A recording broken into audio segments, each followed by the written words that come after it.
ये किसी भी तरह की क्लिक बेट वीडियो नहीं है। अपनी 33 साल की एज में मैंने 7 टाइम फेलियर फेस किया है, कैरियर, फाइनेंस दोनों में।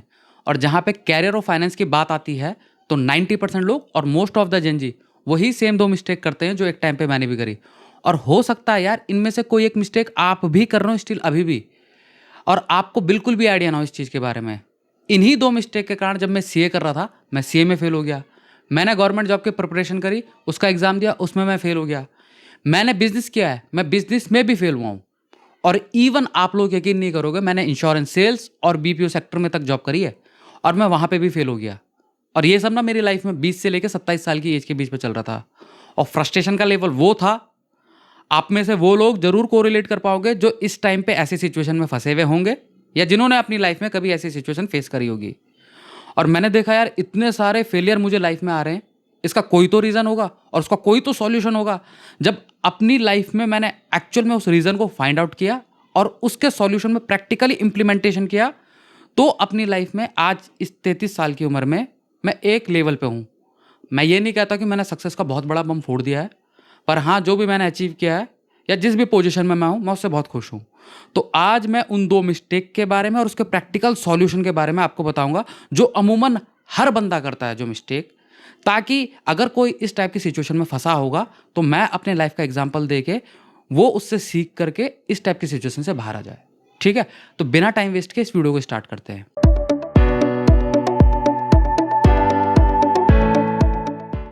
अपना जो ये एक्सपीरियंस मैं आप लोगों से शेयर करने जा रहा हूँ, ये पूरे यूट्यूब पे आपको कहीं नहीं मिलेगा। और चीजें जुड़ के किस तरीके से पूरी लाइफ को बर्बाद कर देती है, ये आप तभी सीखोगे जब आप इस वीडियो को पूरा एंड तक देखोगे। तो मेरी लाइफ की जो सबसे पहली और सबसे बड़ी मिस्टेक थी, वो थी रॉन्ग डिजायर रखना। रॉन्ग डिजायर अपने 2 प्लेयर के साथ मिलकर काम करती है। सबसे पहला होता है रॉन्ग कंपैरिजन, और दूसरा होता है सेल्फ इंडल्जेंस। चलो सबसे पहले रॉन्ग कंपैरिजन की बात करते हैं। तो 2010 में 12th पास करने के बाद होम टाउन के ही कॉलेज में ग्रेजुएशन करने के लिए एडमिशन ले लिया। वहीं मेरा एक स्कूल फ्रेंड सीए करने के लिए दिल्ली चला आया। अब छोटे शहरों में ना सब एक दूसरे को जानते हैं, कौन क्या कर रहा है वगैरह वगैरह। तो ऐसे ही उसके बारे में भी बातें होती थी कि भैया ये लड़का तो सीए करने के लिए दिल्ली चला गया है, बड़ा आदमी बनेगा। और ये चीज़ें ना छोटे शहरों में बहुत ज़्यादा मैटर करती है। और ऐसे में अपने को क्या लगता था कि यार मैं तो नॉर्मल ग्रेजुएशन कर रहा हूँ, इसका क्या ही सेंस बनता है, इस ग्रेजुएशन के बाद मेरी क्या ही जॉब लगेगी। और ऐसे में मैंने भी डिसाइड कर लिया कि भैया मैं भी सीए करूँगा, बिना सोचे समझे, बिना दिमाग लगाए कि किस लेवल का डेडिकेशन, किस लेवल की मेहनत चाहिए। एक रॉन्ग डिज़ायर मन में पाल ली, खुद को उससे कंपेयर करके, बस इस चक्कर में कि सीए का स्टेटस और पैसा दिखा, उसके लालच में आ गया। और फाइनली क्या हुआ, सीए में फेल हो गया। ऐसे ही मैंने किसी को बिजनेस करते हुए देख लिया, उसका स्टेटस देखा, उससे खुद को कंपेयर कर लिया कि यार मैं तो नॉर्मल जॉब करूंगा। तो जॉब करने से बढ़िया है कि मैं जो है बिजनेस करूं, ताकि लोग कल के दिन ये कहे कि भाई का तो बिजनेस है। क्योंकि सब तो जॉब कर रहे हैं, अपने को कुछ अलग दिखना था, खुद को रॉन्ग कंपेयर कर ले यहाँ पे। फाइनली क्या हुआ, उस काम को भी मुझे बंद करना पड़ा। और ऐसा कई बार किया मैंने। इतने सारे फेलियर से ही मैं सीखा कि जिस भी टाइम मैंने रॉन्ग कंपैरिजन करके रॉन्ग डिजायर पाली, तब तब टफ टाइम आने पे उस कैरियर ऑप्शन या प्रोफेशन पे स्टिकेबिलिटी की जगह मैंने क्विटेबिलिटी को चुना। आसान भाषा में समझाऊं तो मुश्किल घड़ी में लड़ने की जगह मैं उस चीज को छोड़ देता था, क्योंकि वो बहुत ज्यादा आसान था मेरे लिए। और ऐसा कैरियर ऑप्शन में ही नहीं, प्रोफेशन में भी होता है, फाइनेंस ऑप्शन में भी होता है। मतलब मानो कि आप जॉब कर रहे हो कहीं पे और आपकी पूरी फैमिली में सोर्स ऑफ इनकम केवल आपकी वो जॉब है, और आपने खुद को किसी के साथ कंपेयर करके स्टेटस के झांसे में आके कुछ चीज लेने की डिजायर पाल ली। ठीक? और खुदा ना खास्ता कल के दिन आपकी वो जॉब चली गई, भले आपने आज वो चीज केवल इस चक्कर में ली हो कि इसका तो बहुत छोटी सी ईएमआई है यार, अपनी सैलरी पे कोई इसका इम्पैक्ट भी नहीं आएगा। लेकिन कल के दिन जॉब जाने के बाद वो छोटी सी ईएमआई भी आप कैसे दोगे भाई? फिर क्या होगा फाइनली, जिस भी बैंक से या जिस भी फाइनेंशियल इंस्टीट्यूशन से आपने लोन लिया था, वो लोग आएंगे उस चीज को उठा के ले जाएंगे। फाइनली तो वो चीज क्विट करनी पड़ जाएगी ना आपको। इसका क्या सॉल्यूशन है? इसका एक ही सॉल्यूशन है भाई, रॉन्ग कंपैरिजन को पालो ही मत, क्योंकि ये आपको रॉन्ग स्टेटस के झांसे में फंसा देगी। और ये रॉन्ग स्टेटस का झांसा इतना बुरा है इस रॉन्ग स्टेटस के झांसे में आके हिटलर ने पूरे यूरोप में वर्ल्ड वार करवा दी थी, और उसका एंड रिजल्ट क्या रहा? वो खुद भी गया, उसने सुसाइड किया। ठीक है, तो इन चीजों को समझो, और इन चीजों में फंसे हुए तो इनसे बाहर आओ। ठीक है, ये तो था पहला प्लेयर रॉन्ग डिजायर का। अब दूसरे प्लेयर की बात करते हैं। तो सेल्फ इंडल्जेंस, जो कि रॉन्ग डिजायर का दूसरा प्लेयर है, जिनको टफ लग रहा हो उनको आसान भाषा में समझाऊं। जब आप अपनी लाइफ में उन चीजों को प्रायोरिटी देने लग जाते हो जिनके रिजल्ट आपको बड़ी जल्दी मिल रहे हैं, और बिना कुछ ज्यादा मेहनत किए, और उसमें आपको बड़ा मजा भी आ रहा है, और टाइम कैसे बीत रहा है आपको इस चीज का एहसास भी नहीं हो रहा है। जैसे फॉर एग्जाम्पल रील देखना, कब आपका सैड मोमेंट हैप्पी मोमेंट में कन्वर्ट हो गया आपको एहसास नहीं हुआ। दोस्तों के यहाँ पार्टी करने गए, टाइम कैसे बीता आपको बिल्कुल पता नहीं चला उस चीज का। अभी और अच्छे से समझोगे तो जब मैं सीए करने के लिए दिल्ली आया स्टार्टिंग में, उस टाइम पे 7-8 महीने तक मेरा डेडिकेशन लेवल हाई था। मैं 6-7 घंटे कोचिंग से आने के बाद पढ़ाई कर लेता था बिना किसी दिक्कत के। पर धीरे धीरे वक्त बीतता है तो आपका डेडिकेशन लेवल भी ना कम होता रहता है, और ये सेल्फ इंटेलिजेंस कितने चालाकी से आपकी लाइफ में आता है आपको इस चीज का एहसास भी नहीं होगा। मेरी लाइफ में कैसे शुरुआत हुई मैं आपको बताता हूं। तो उस टाइम पे चलता था फेसबुक। तो शुरुआत में तो 6-7 घंटे में पढ़ाई कर लेता था बिना किसी दिक्कत के, लेकिन जैसे ही फेसबुक में मैंने फोटो अपलोड करी, 10 मिनट, मतलब 6-7 घंटे ही पढ़ाई के लिए बैठा हूं, लेकिन उसमें से 10 मिनट निकाल के फेसबुक चला लिया, ये देखने के लिए कि भैया कितने लाइक्स आए, कितने कमेंट आए मेरी अपलोडेड फोटो पे। और ये चीजें कब 10 मिनट से आधे घंटे में कन्वर्ट हुई, फोटो अपलोड करना ज्यादा स्टार्ट हो गया फेसबुक में। ठीक, एहसास नहीं हुआ। और एक बार आपका डेडिकेशन लेवल वीक हो गया, तब हर वो काम आप करने लगते हो जिस काम में आपको बड़ा मजा आता है। जैसे स्टार्टिंग में तो मैं अपने दोस्तों के यहाँ भी नहीं जाता था, पर एक बार डेडिकेशन लेवल वीक हो गया, और मान लो कि मैं अपने दोस्त के यहाँ गया हूँ और मेरा पढ़ाई का टाइम शाम के 6 बजे से लेकर 8 बजे तक है, और 5:30 बजे मुझे यहाँ से अपने रूम के लिए निकलना है कि मुझे पढ़ाई करनी है। आधे घंटे मान लो मेरा घर दूरी पे है वहाँ से। मैं क्या सोचता था, छोड़ यार, आज थोड़ा और बैठ जाता हूँ, बड़ा मजा आ रहा है। ठीक, आधे 1 घंटे और बैठ जाता हूँ, शाम को 7 बजे जाऊँगा और 7 से 8:30 बजे तक पढ़ाई करूँगा। और सही में 8:30 बजे तक कभी मैं पढ़ाई नहीं करता था। इवन रूम पे मैं 8, 8:30, 9 बजे पहुँचता था। इतना खतरनाक होता है सेल्फ इंटेलिजेंस, और ये आपको इस तरीके से अपने झांसे में फंसा देता है। ठीक, तो इससे बचने का क्या तरीका है? तो सबसे पहले तो अपनी लाइफ में ये कंफर्म कर लो कि आपका ये कैरियर या प्रोफेशन जो ऑप्शन आपने सेलेक्ट किया है, ये अगर बिना किसी रॉन्ग कंपैरिजन के सेलेक्ट किया है तो फर्स्ट आपका डेडिकेशन वैसे ही मजबूत रहने वाला है। बट फिर भी अपनी लाइफ में प्रायोरिटी डिसाइड करो, लॉन्ग टर्म गोल और शॉर्ट टर्म गोल को डिफरेंशिएट करो। आपके लॉन्ग टर्म एक्चुअल गोल क्या है जिससे आपकी पूरी लाइफ सुधर सकती है, और आपके शॉर्ट टर्म गोल क्या है जिससे आपकी पूरी लाइफ खराब हो सकती है। आपने इन दोनों के बीच में डिफरेंस करना सीख लिया तो आप इस सेल्फ इंडल्जेंस, जो कि रॉन्ग डिजायर का दूसरा प्लेयर है, इससे भी बच जाओगे भाई। ठीक है, अब अपनी लाइफ में जरूर देखना कि रॉन्ग डिजायर किस तरीके से आपकी लाइफ को इंपैक्ट करती है, इसके दोनों प्लेयर। ठीक, अब बात करते हैं दूसरे मिस्टेक की। तो मेरी लाइफ की दूसरी मिस्टेक थी टाइम और मनी को इंपॉर्टेंस ना देना। अब हो सकता है आप में से कई लोग सोच रहे हो कि यार फाइनेंस में तो टाइम और मनी का रोल समझ में आता है, पर कैरियर में कुछ समझ में नहीं आ रहा है। तो इस चीज को क्लियर करने के लिए पहले मैं आप लोगों को पैसे को लेकर अपनी कंडीशन बताता हूं, तब आपको क्लियर होगा। ठीक है, तो मेरा जो कोचिंग सेंटर था वो था लक्ष्मी नगर में। अब मेरा रूटीन क्या था कि क्लास खत्म होने के बाद मैं मेट्रो स्टेशन के बाहर से डीटीसी बस पकड़ता था डेली घर आने के लिए। कहां तक के लिए? मदर डेयरी पटपड़गंज तक के लिए।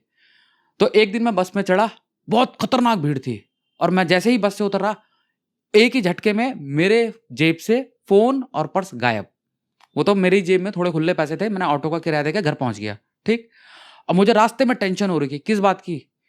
कि भैया मेरे को घर पे गालियां पड़ेंगी। इस चीज का गम थोड़ा कम था कि मेरा फोन और पर्स चोरी हो गया है, लेकिन इस चीज की टेंशन ज्यादा थी कि पापा से गालियां पड़ेगी।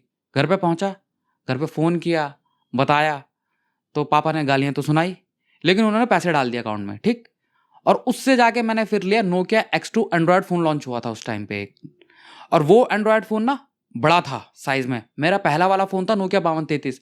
अब मुझे इस चीज की ज्यादा खुशी हो रही कि मेरे पास नया फोन आ गया। चलो अच्छा हुआ, पुराना मॉडल था, चला गया किसी तरीके से। तो उसके जाने का गम मुझे कम था और नई चीज मिलने की खुशी ज्यादा थी। वो पैसे कहाँ से आए? मेरे घर के थ्रू आए। तो मुझे उस चीज का एहसास भी नहीं था, सही बता रहा हूँ, ठीक। और जब पैसे को लेके मेरी ऐसी थिंकिंग थी, पैसा जाने का मुझे कोई गम नहीं होता था, मैं उसको इंपॉर्टेंस नहीं देता था। इसी कारण से सीए की कोचिंग कर रहा था, वहां पे 2 साल का पैसा गया। गवर्नमेंट जॉब की प्रिपरेशन करी, वहां पैसा गया। बिजनेस किया, वहां पैसा गया। और ऐसे करके बहुत सारा पैसा गया। और इसका सबसे बड़ा खामियाजा मुझे हुआ। मेरी लाइफ के मोस्ट इंपॉर्टेंट 6-7 साल गए। इसलिए आप लोग देखना, जिन लोगों के घर में ना पैसे का थोड़ा अभाव होता है, पैसे पैसे वो बड़े स्ट्रगल से देखा होता है उन्होंने, वो बंदे जब कोई चीज को सेलेक्ट करते हैं अपने कैरियर ऑप्शन के लिए, तो पहले तो वो बिना रॉन्ग कंपैरिजन, बिना रॉन्ग स्टेटस के चक्कर में आके करते हैं, बड़े वाइजली डिसीजन लेंगे। और दूसरा, चूंकि उन्होंने पैसे का स्ट्रगल अपनी फैमिली में देखा होता है, तो वो उस चीज में अपना 110% देते हैं, तभी उनका सक्सेस रेशियो ज्यादा होता है। और जिनको पैसा इजीली मिल जाता है, वो उस चीज को इंपॉर्टेंस कम देते हैं। ये मेरे साथ था भाई। और लाइफ में जो पहली सीढ़ी होती है ना, इसकी भी एक एज लिमिट होती है। मतलब आपने जो कैरियर ऑप्शन अपने लिए सेलेक्ट किया है, उस कैरियर ऑप्शन से रिलेटेड फर्स्ट जॉब या बिजनेस सेलेक्ट किया है, उस बिजनेस में टिके रहने की एक एज, और वो मैं मानता हूं 23 से 26 साल मैक्सिमम। और ये एज लिमिट जहां पे क्रॉस होती है, उसका खामियाजा भी आपको ही भुगतना पड़ता है। मान लो आपके किसी फ्रेंड ने 23 साल की एज में अपने कैरियर से रिलेटेड फर्स्ट जॉब पकड़ ली और आपने पकड़ी 28 साल में, तो सोचो आप 2 साल के बाद आप कहां पे होंगे, और वो 2 साल मतलब वो 30 साल की एज में वो कहां पे होगा? वो बन गया होगा टीएल, और आप होंगे जूनियर पोजीशन में। तो उसको केवल फाइनेंशियली बेनिफिट नहीं होगा, उसको प्रोफेशनली भी बहुत ज्यादा बेनिफिट होंगे। और ये चीज आपको समझना पड़ेगा। और एक एग्जांपल मैं टाइम से रिलेटेड और देता हूं आपको। जैसे मैंने इन्वेस्टमेंट तो बहुत टाइम पहले से स्टार्ट कर दी थी, 2017 के अराउंड। तो उस टाइम पे मैंने अडानी लिया था 300 रुपए का, अडानी एंटरप्राइज। और मैंने जेबीएम लिया था 350 रुपए के तकरीबन। और ऐसे ही मैंने बालकृष्णा इंडस्ट्रीज का शेयर 500 रुपए के आसपास लिया था। और इसमें मैंने अच्छा खासा अमाउंट लगाया था, बट मैं इसमें जो है टाइम नहीं दे सका। आज इन शेयर की वैल्यू आप चेक करना कि इन्होंने अपना क्या हाई लगाया है, ठीक।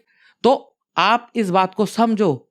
इसलिए जो बंदा मनी को वैल्यू देगा ना, वो कभी टाइम को वेस्ट नहीं करेगा। और जो टाइम को वेस्ट नहीं करता, उसके पास पैसा ऑटोमेटिकली आता है। इन दोनों का रिलेशन ही ऐसा है। तो ये थी दूसरी मिस्टेक मेरी लाइफ की। और ये दोनों मिस्टेक से अगर आप बच गए, मतलब पहला रॉन्ग डिजायर, उसके दोनों प्लेयर, और दूसरा ये टाइम और मनी, इन दोनों से आप समझ के बच गए, तो आप किसी भी चीज में सक्सेस हो सकते हो भाई। ऐसे मैं स्टॉक मार्केट में इन्हीं दोनों से बच के ही सक्सेस हुआ। मैं इसकी स्टोरी आपको बताता हूं। तो 2007-8 में जब मेरे को स्टॉक मार्केट के बारे में पता चला, तो इसके बारे में ना मैं घर पे बात करता था कि मैं स्टॉक मार्केट का काम करूंगा। तो स्टॉक मार्केट को लेके जो मेरे घर में साइकोलॉजी थी, या जो आस पड़ोस में साइकोलॉजी थी, वो सिंपल ये कहते थे कि यार स्टॉक मार्केट का काम तो सट्टेबाज वाले करते हैं, ये जुआ है, गैम्बलिंग है कंप्लीट। लेकिन मेरे मन में था यार कि किसी दिन मेरे पास थोड़ा पैसा आने लग जाएगा खुद से, तो मैं स्टॉक मार्केट का काम तो अपने पैसे से करूंगा भाई, ठीक। तो 2016-17 में मैंने डीमैट अकाउंट ओपन किया। अब देखो, यहां पे जो मेरी स्टॉक मार्केट को लेकर डिजायर थी, वो मेरी किसी के साथ कंपैरिजन से नहीं थी, क्योंकि मेरे को इंटरेस्ट था स्टॉक मार्केट में कि यार शेयर्स क्या चीज होती है, ये कैसे ऊपर जाता है, कैसे नीचे आता है, क्या चीज है ये। इस चीज में मेरे को लिटरली में बहुत ज्यादा खुद से इंटरेस्ट था, बिना किसी से कंपैरिजन करे। और स्टेटस का हाल तो मैंने आपको बता दिया कि सट्टेबाज कहते थे। तो ये जो प्रोफेशन मैंने खुद के लिए चुना था, ये मेरा सेल्फ मोटिवेटेड प्रोफेशन था, ठीक। तो पहले जो रॉन्ग डिजायर के जो पहले प्लेयर है, उससे तो मैं ऐसे बच गया। ऑफिस से कई बार मैं रात को 12-1 बजे जब आता था, तो उसके बाद भी मैं स्टॉक मार्केट में अगर कोई चीज डिफरेंट हुई है, उस चीज को जब तक मैं देखता नहीं था, एनालाइज नहीं करता था खुद से, मैं तब तक उस चीज के पीछे पड़ा रहता था। अब देखो, उस टाइम पे ना यूट्यूब या इन सब चीजों में ना स्टॉक मार्केट के बारे में इतनी ज्यादा चीजें नहीं होती थी। उस टाइम पे 2-3 चीजें जो मैं आपको बता देता हूँ। एक सपोर्ट रेजिस्टेंस चलता था, और ये ट्रेंड लाइन चलता था, और ये कुछ पैटर्न चलते थे, जैसे डब्लू पैटर्न। ये इन चीजों के बारे में अवेयरनेस थी, मतलब इन चीजों से रिलेटेड टॉपिक इजीली मिल जाते थे। तो मैंने इन चीजों के बारे में इंटरनेट से सीखा, और इन चीजों के बारे में थोड़ा एनालाइज करता था कि कैसे चार्ट पैटर्न बन रहे हैं, क्या चीजें बन रही हैं, उन चीजों को सीखता था। और कोई चीज अनएक्सपेक्टेड होती थी, तो फिर मैं ना फेसबुक देखता था, ना मैं मोबाइल चलाता था, किसी चीज का मुझे होश नहीं रहता था। मैं जब तक उस चीज को अच्छे से कैप्चर ना कर लूं, मल्टीपल चार्ट ना देख लूं, तब तक मेरे मन को शांति नहीं मिलती थी। इस लेवल का डेडिकेशन था मेरे अंदर। और सेल्फ इंडल्जेंस बताया ना मैंने आपको, कहीं पे इम्पैक्ट नहीं करती थी मेरे। मतलब फेसबुक नहीं चलाता था, दोस्तों के यहाँ पार्टी हो रही है मैं जाता ही नहीं था। संडे का टाइम है, किसी दोस्त का बर्थडे पार्टी है, बुला रखा है, मैं जाता ही नहीं था। तो इस तरीके से मैंने रॉन्ग डिजायर के दोनों चीजों से तो पार हो गया। ठीक, मतलब सेल्फ इंडल्जेंस से भी और रॉन्ग कंपैरिजन से भी। अब चूंकि मैं तब तक जॉब करने लग गया था, तो पैसा भी ना मेरा खुद का ही रहता था शेयर मार्केट में। तो मैं जब बार बार पैसे को हार रहा था मार्केट में, तो मुझे पैसे की वैल्यू पता लगने लग गई कि नहीं यार, एक तो साला ऊपर से टीएल इतनी गालियां देता है। ठीक, क्योंकि उस टाइम पे मैं इंश्योरेंस सेल्स में था, बीपीओ में था, वहां ना बहुत गालियां पड़ती थी और वो बड़ी मुश्किल से मेरे को हार्ड एंड मनी था। इतनी गालियां पड़ के महीने का वेट करके तब जाके सैलरी आती थी। तो मेरे को उसकी वैल्यू पता थी। तो मैं क्या करता था कि उन गलती को लिखता था जो गलतियां मैं करता था मार्केट में, उन गलती को रिपीट ना करूं, क्योंकि मेरा हार्ड एंड मनी है, ये पनी दोबारा ना जाए। तो मैं उस गलती को लिखता था और रिमाइंड करता था, अलार्म लगा देता था फोन में, ताकि जब मैं मार्केट में बैठूं तो ये मिस्टेक मेरे दिमाग में अगर निकल जाए तो ये अलार्म मेरे को रिमाइंड करवा दे। मैं ऐसे करके जो है मनी को वैल्यू देने लगा। तो मनी को वैल्यू देने लगा तो टाइम ऑटोमेटिकली मेरे फेवर में आ गया। 5-6 साल लगे, लेकिन मैं सीख गया भाई उस चीज को। जो फर्स्ट लेवल में अपनी लाइफ में पाना चाहता था वो मैंने पाया। अगर मुझे पैसा घर से आ रहा होता तो मैं आज तक भी चीजों को नहीं सीखता, क्योंकि पहला लेवल तो मैंने पार कर दिया था, रॉन्ग डिजायर वाला। उस मिस्टेक से तो मैं बच गया, लेकिन मनी मेरे को फ्री का मिलता घर से, वो मेरा फ्री का था ना। तो उस केस में क्या होता, मैं वैल्यू नहीं करता मनी को, तो टाइम मुझे वैल्यू नहीं करता भाई। तो मैं आज तक भी चीजों को नहीं सीखता। बहुत अच्छी बात है कि जो मैं अपने पैसों को हारा और मैं कॉल सेंटर, बीपीओ सेक्टर में या फिर इंश्योरेंस सेल्स में जो मुझे लाते पड़ी, उससे मुझको मनी की वैल्यू का पता चला। और मुझे इस चीज की खुशी होती है कि मैंने केवल स्टॉक मार्केट से अपना लॉस रिकवर नहीं किया, अपने दोस्तों का, अपने जानने वालों का भी किया है। इस चीज की मुझे बहुत खुशी होती है दिल से। तो भाई ये थे मेरी लाइफ के वो 2 मिस्टेक जिन्होंने मेरी पूरी लाइफ को टर्न कर दिया। हो सकता है आपके भी कर रहे हो, तो आप इनको अपने फेवर में यूज कर सकते हैं। ठीक है, अगर आप मेरे लाइफ के आज शेयर्ड वाले एक्सपीरियंस से कुछ सीखे हो तो। ठीक है, बाकी आज का ये वीडियो बहुत लंबा हो गया है।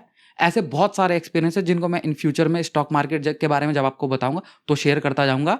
ठीक है, बट मीनवाइल के लिए इस वीडियो को यहीं पे एंड करते हैं। अगर आप इससे कुछ वैल्यूएबल सीखे होंगे तो कमेंट में जरूर मेंशन करना, मुझको बड़ी खुशी होगी। बाकी मिलते हैं ऐसे ही नेक्स्ट किसी वीडियो में। Till then bye bye, take care.